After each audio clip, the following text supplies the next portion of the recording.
اللہ سب کو چین دے دے، سکون دے دے، راحت دے دے، جس کو کہتے ہیں سب کی خیر، سب کا بھلا۔ اللہ وہ راحتیں، اللہ وہ برکتیں، عافیتیں دے دے ہمارے جی میں اس صورت کو پڑھ کے سب کے لیے راحت اور برکت اور عافیت کا تصور ہو۔ دیکھو بات سنو، کرے گا تو اللہ، لیکن اللہ دلوں کو دیکھتا ہے کہ اس بندے کے دل میں انسانیت کے لیے اور بندوں کے لیے کیا راحت کا نظام ہے، اس بندے کے دل میں کیا ہے۔ کرنا تو اللہ نے ہے، لیکن اللہ پاک بندے کے دل کو دیکھتا ہے۔ اچھا اتنا سخی بنتا ہے، قیامت کا دن ہوگا، ایک بندے کے پاس صرف ایک نیکی ہوگی اور ایک بندہ ہوگا جس کی ایک نیکی کم ہوگی۔ وہ ایک نیکی کے لیے سارے رشتہ دار اور سارے تعلق والے اور سب سے پھرے گا، کوئی سے ایک نیکی نہیں دے گا، کوئی ایک نیکی نہیں دے گا۔ تو ایک بندہ ملے گا، اس کے پاس تھی ہی ایک نیکی، کہنے لگا میرا تو چلو جو ہو سا ہو گیا، یہ ایک نیکی تو لے جا، خوشی خوشی آئے گا۔ اللہ پاک باوجود جاننے کے بلائیں گے، دونوں کو سامنے کھڑا کریں گے، سامنے کھڑا کر کے فرمائیں گے اس بندے کو تو مجھ سے بڑا کریم بنتا ہے، تو نے اس کو آج کے وقت میں ایک نیکی دی جب کوئی اس کو ایک نیکی دینے کو تیار نہیں تھا۔ جاؤ تیری اس مزاج کی کریمی سے، اس کی کریمی سے میں نے دونوں کو معاف کیا، دونوں کو جنت میں بھیجا۔ ایک بات اور بتاؤں، فرمایا جب بندہ کسی دوسرے کے لیے مانگتا ہے، ایک ہے اپنے لیے، ایک دوسرے کے لیے مانگتا ہے، دائیں کندھے پہ ایک فرشتہ بیٹھا ہے، وہ کہتے ہیں اللہ پہلے اس کو دے، اور جس صرف اپنے لیے مانگتا ہے اس وقت وہ فرشتہ نہیں کہتا۔ آپ سنیں، جب بندہ کسی دوسرے کے لیے مانگتا ہے تو دائیں کندھے پہ ایک فرشتہ بیٹھا ہے، وہ کہتے ہیں اللہ پہلے اس کو دے۔ کیوں؟ اس نے انسانیت کی خیر خواہی چاہیے، اس نے لوگوں کی خیر خواہی چاہیے، اس نے بندوں کی خیر خواہی چاہیے، اس نے جنات کی خیر خواہی چاہیے، کہتے ہیں اللہ پہلے اس کو دے، کیونکہ اللہ کو اپنی مخلوق کی خیر خواہی بہت پسند ہے، بہت پسند ہے، بہت پسند ہے، اپنی مخلوق کی خیر خواہی بہت پسند ہے، بہت پسند ہے۔ تو میری درخواست یہ ہے، اگر آپ سورۃ المعون پڑھیں، 7 بار پڑھیں، 70 بار پڑھیں، 7 بار پڑھیں، 70 بار پڑھیں، جتنی تعداد بھی پڑھیں، دن میں بار بار پڑھیں، اگر آپ یہ نیت کر لیں اور آپ کا جذبہ یہ ہو، میں بھی نیت کرتا ہوں، آپ بھی کر لیں، اگر ہمارا جذبہ یہ ہو کہ یا اللہ اس کی برکت، اس کی خیر، اس کی رحمت، اللہ اس کی حفاظت، اور اس کے ذریعے سے جو تو اپنی خیریں بکھیرتا ہے انسانیت پہ، اللہ پوری انسانیت کو، سارے بندوں کو دے دے۔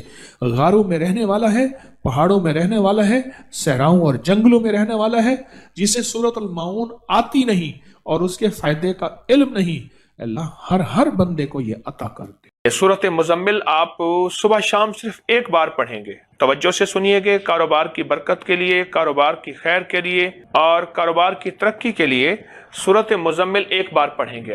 اور ایک بار سورۃ مزمل میں جب آپ تھوڑی سی میری بات پہ توجہ کیجئے، سورۃ مزمل ایک دفعہ پڑھیں اور جب سورۃ مزمل میں آپ پہنچیں گے نا، ان لک فی النہار سبحا طویلا، ان لک فی النہار سبحا طویلا، جب یہاں پہنچیں گے اس کو 101 بار دہرائیں گے بس، اور اس کے بعد پھر سورت پڑھیں گے۔ یہ صرف ایک بار سورت مزمل صبح شام پڑھیں اور باقی سارا دن یہی آیت کھلی پڑھتے رہیں، ان لک فی النہار سبحا طویلا۔ چھوٹی سی آیت ہے، اگر آپ یاد کر لیں تو یہ آپ کے لیے بھی ہے اور ہماری پوری دنیا میں سننے والے جتنے مخلصین ہیں اپری کے، ان کے لیے بھی یہ ایک عمل میری طرف سے اجازت ہے، اور یہ عمل بہت باکمال ہے، بہت بے مثال ہے، اور رزق کی برکت کے لیے، کاروبار کی برکت کے لیے، قرضوں کو اتارنے کے لیے، اور مسائل کے روزگار کے حل کے لیے، اور زندگی میں وسعت، برکت اور رحمت کے لیے یہ تسبیح بہت باکمال ہے۔